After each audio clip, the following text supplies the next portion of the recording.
오늘의 말씀은 마가복음 10장 32절에서 45절까지의 말씀입니다.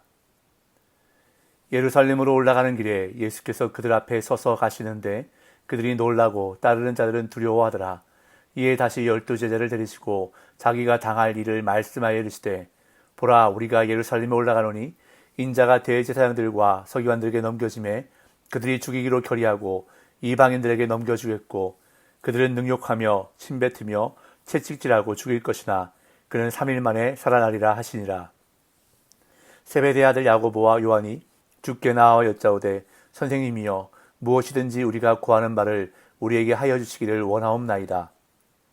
이르시되 너에게 무엇을 하여 주기를 원하느냐. 여짜오되 주의 영광 중에서 우리를 하나는 주의 우편에 하나는 좌편에 앉게 하여 주옵소서. 예수께서 이르시되 너희는 너희가 구하는 것을 알지 못하는도다. 내가 마시는 잔을 너희가 마실 수 있으며 내가 받는 세례를 너희가 받을 수 있느냐. 그들이 말하되 할 수 있나이다. 예수께서 이르시되 너희는 내가 마시는 잔을 마시며 내가 받는 세례를 받으려니와 내 좌우편에 앉는 것은 내가 줄 것이 아니라 누구를 위하여 준비되었든지 그들이 얻을 것이니라. 10 제자가 듣고 야고보와 요한에 대하여 화를 내거늘 예수께서 불러다가 이르시되 이방인의 집권자들이 그들을 임의로 주관하고 그 고관들이 그들에게 권세를 부리는 줄을 너희가 알거니와 너희 중에는 그렇지 않을지니 너희 중에 누구든지 크고자 하는 자는 너희를 섬기는 자가 되고 너희 중에 누구든지 으뜸이 되고자 하는 자는 모든 사람의 종이 되어야 하리라. 인자가 온 것은 섬김을 받으려 함이 아니라 도리어 섬기려 하고 자기 목숨을 많은 사람의 대속물로 주려 함이니라. 아멘. 마가복음에는 3개의 큰 단락이 존재한다고 앞서 말씀드린 적이 있습니다. 첫 번째 단락은 1장 14절부터 8장 26절까지로 갈릴리에서의 예수님의 행적을 기록한 단락입니다. 두 번째 단락은 8장 27절부터 10장 52절까지로 예루살렘으로 가는 길에서의 예수님의 행적을 기록한 단락입니다. 그리고 세 번째 단락은 11장 1절에서 15장 39절까지로 예루살렘에서의 예수님의 행적을 기록한 단락입니다. 그 중에서 두 번째 단락인 8장 27절부터 10장 52절까지는 예수님께서 제 아들을 집중적으로 교육하시는 부분이 기록되었습니다. 예수님은 갈릴리에서 많은 표적과 기사를 일으키셨지만 사람들은 그 의미를 깨닫지 못하는 모습을 보였습니다. 그런데 안타깝게도 제자들 역시 그 의미를 깨닫지 못했던 것입니다. 예수님은 예루살렘으로 가는 길에서 제자들을 집중적으로 교육하시는데 이른바 제자도의 가르침을 주셨던 것입니다. 이제 그 두 번째 단락의 결론 부분에 다다르면서 예수님은 다시 한번 자신이 당할 고난과 죽음에 대해서 제자들에게 말씀하셨습니다.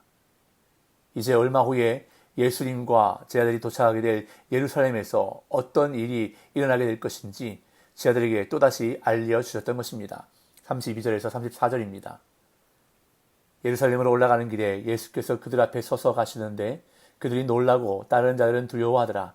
이에 다시 12 제자를 데리시고 자기가 당할 일을 말씀하여 이르시되 보라, 우리가 예루살렘에 올라가노니 인자가 대제사장들과 서기관들에게 넘겨지매 그들이 죽이기로 결의하고 이방인들에게 넘겨주겠고 그들은 능욕하며 침뱉으며 채찍질하고 죽일 것이나 그는 3일 만에 살아나리라 하시니라.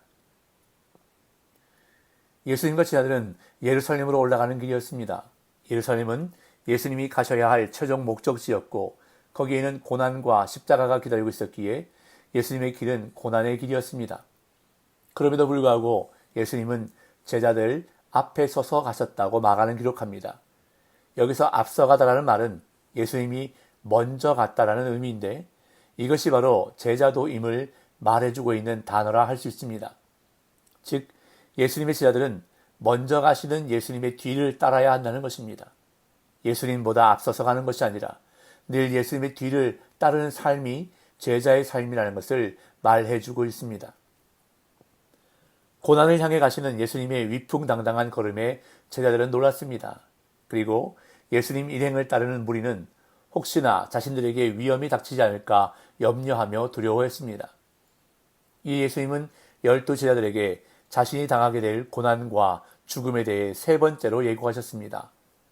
8장 31절과 9장 31절에 이어 인자가 대제사장들과 서기관들에게 넘겨짐에 그들이 죽이기로 결의하고 이방인들에게 넘겨주겠고 그들은 능력하며 침뱉으며 채찍질하고 죽일 것이라고 예고하셨습니다. 특히 마가는 능력하며 침뱉으며 채찍질하고 죽일 것이다라는 4개의 동사를 연속적으로 사용하며 고난의 강도가 점차 증가되고 있음을 나타내고 있습니다. 그래서 예수님은 부활에 대해서도 3번째로 예고하셨습니다. 죽임당한 지 3일 만에 살아나실 것이라고 8장 31절과 9장 31절에 이어 3번씩이나 반복해서 제자들에게 가르치셨습니다. 그러나 이번에도 역시 제자들은 다른 것에 관심을 두고 있었습니다. 세베대 아들 야고보와 요한이 예수님께 나와 장차 올 하나님의 나라에서 예수님의 좌우, 즉 가장 높은 지위에 앉게 해달라고 예수님께 요구한 것입니다. 35절에서 37절. 세베대 아들 야고보와 요한이 주께 나와 여짜오되 선생님이여 무엇이든지 우리의 구하는 바를 우리에게 하여 주시기를 원하옵나이다. 이르시되 너희에게 무엇을 하여 주기를 원하느냐. 여짜오되 주의 영광 중에서 우리를 하나는 주의 우편에 하나는 좌편에 앉게 하여 주옵소서. 앞서 9장에서도 예수님의 고난과 죽음에 대한 2번째 예고를 듣고 난 다음 제자들은 길에서 서로 누가 크냐라는 것 때문에 다투고 쟁론했던 적이 있습니다. 그런데 이번에도 역시 예수님의 고난과 죽음에 대한 3번째 예고를 듣고 난 다음 야고보와 요한이 예수님께 나와 주의 영광 중에서 우리를 하나는 주의 우편에 하나는 좌편에 앉게 하여 주옵소서라고 요청한 것입니다. 여기서 우편과 좌편에 앉게 해달라는 것은 가장 높은 명예롭고 영광스러운 자리에 앉게 해달라는 의미입니다. 이들은 예수님의 거듭된 고난 예고에도 불구하고 예루살렘에 가까이 오자 영광의 날이 곧 다가왔다고 여긴 것입니다. 이 예수님은 그들에게 직접적으로 너희는 너희가 구하는 것을 알지 못한다고 말씀하십니다. 38절. 예수께서 이르시되 너희는 너희가 구하는 것을 알지 못하는도다. 내가 마시는 잔을 너희가 마실 수 있으며 내가 받는 세례를 너희가 받을 수 있느냐. 예수님은 그들이 오해하고 있음을 지적하시면서 너희는 너희가 구하는 것을 알지 못하는도다 라고 말씀하셨습니다. 왜냐하면 예루살렘에 올라가는 길은 고난과 순환의 길인데 그들은 정반대인 명예와 영광을 요구하고 있기 때문입니다. 그런 다음 예수님은 내가 마시는 잔을 너희가 마실 수 있으며 내가 받는 세례를 너희가 받을 수 있느냐라고 물으셨습니다. 여기서 말씀하시는 잔과 세례는 예수님의 고난을 상징합니다. 그러나 야고보와 요한은 그 의미를 전혀 모른 채 할 수 있다고 대답합니다. 39절 40절. 그들이 말하되 할 수 있나이다. 예수께서 이르시되 너희는 내가 마시는 잔을 마시며 내가 받는 세례를 받으려니와 내 좌우편에 앉는 것은 내가 줄 것이 아니라 누구를 위하여 준비되었든지 그들이 얻을 것이니라. 예수님의 잔과 세례는 십자가의 고난과 죽음을 의미합니다. 그런데 이 질문을 이해하지 못한 야고보와 요한은 할 수 있다고 대답합니다. 이 예수님은 너희는 내가 마시는 잔을 마시며 내가 받는 세례를 받으려니와 라고 말씀하십니다. 이 말씀은 너희가 지금은 이해하지 못해도 결국은 나중에 깨닫고 고난과 죽음의 길, 제자의 길을 따를 것이라는 말씀입니다. 그리고 결국 그 말씀대로 야고보는 AD 42년경에 아그리빠 1세에게 처형을 당했습니다. 이 예수님은 내 좌우편에 앉는 것은 내가 줄 것이 아니라 누구를 위하여 준비되었든지 그들이 얻을 것이니라 라고 말씀하셨습니다. 예수님의 좌우편에 앉는 것은 예수님이 부여하는 특권이 아니라 하나님께서 그 자리에 앉을 사람을 정해 놓으셨다는 의미입니다. 그러나 지금까지 예수님과 두 사람의 대화를 듣고 있던 나머지 10명의 제자들이 야고보와 요한에 대하여 화를 냈습니다. 41절. 10 제자가 듣고 야고보와 요한에 대하여 화를 내거늘. 야고보와 요한의 말을 듣고 있던 나머지 10명의 제자들이 화를 냈다는 것은 그들도 말만 안 했을 뿐 마음속으로는 동일한 것을 원하고 있었기 때문입니다. 그들 역시 예수님의 좌우편에 앉고 싶은, 즉 높은 권력의 자리를 추구하고 있었기 때문에 야고보와 요한에게 화를 낸 것입니다.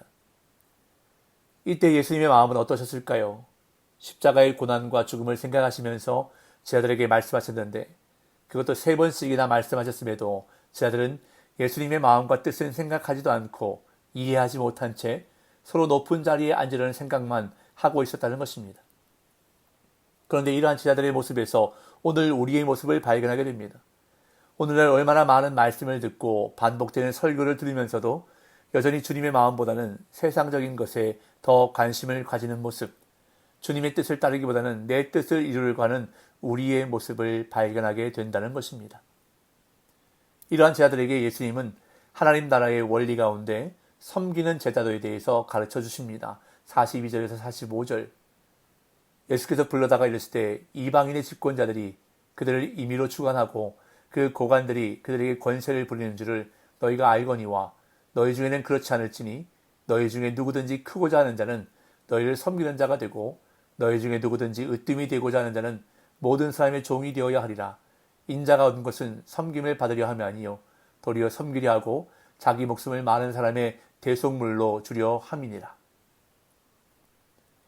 세상과 다른 하나님 나라의 원리에 대해서 말씀하십니다. 그것은 높은 자와 낮은 자의 개념을 완전히 뒤바꾸는 것입니다. 높아지기 위해서는 낮아져야 한다는 것입니다. 하나님 나라에서 높아지기 위해서는 다른 사람들을 섬기고 종이 되어야 한다는 말씀입니다.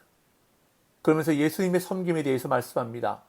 예수님도 섬김을 받으려 오신 것이 아니라 섬기러 오셨는데 예수님의 제자들이 섬기는 것은 너무나 당연한 일임을 제자들에게 가르쳐 주셨던 것입니다. 예수님을 섬긴다고 하면서도 사람들의 인정과 섬김을 바라고 더 나아가 부와 권력을 바란다면 예수님의 제자가 아니라 세상에 속한 자일 뿐입니다. 예수님의 제자가 추구해야 할 영광은 예수님이 가신 십자가의 길을 따라가는 것이고 예수님이 하셨던 것처럼 섬김을 받는 것이 아니라 섬기고 희생하며 사는 것입니다. 오늘도 말씀의 거울에 나를 비추어 보며 스스로 이렇게 질문해 보십시다. 나는 제자입니까? 나는 진정한 예수님의 제자입니까? 오늘도 예수님보다 앞서지 말고 예수님이 가신 길을 따라 가기 위해서 힘쓰는 참된 제자의 길 걸어가시는 저와 여러분들이 되시기를 예수님의 이름으로 축복합니다.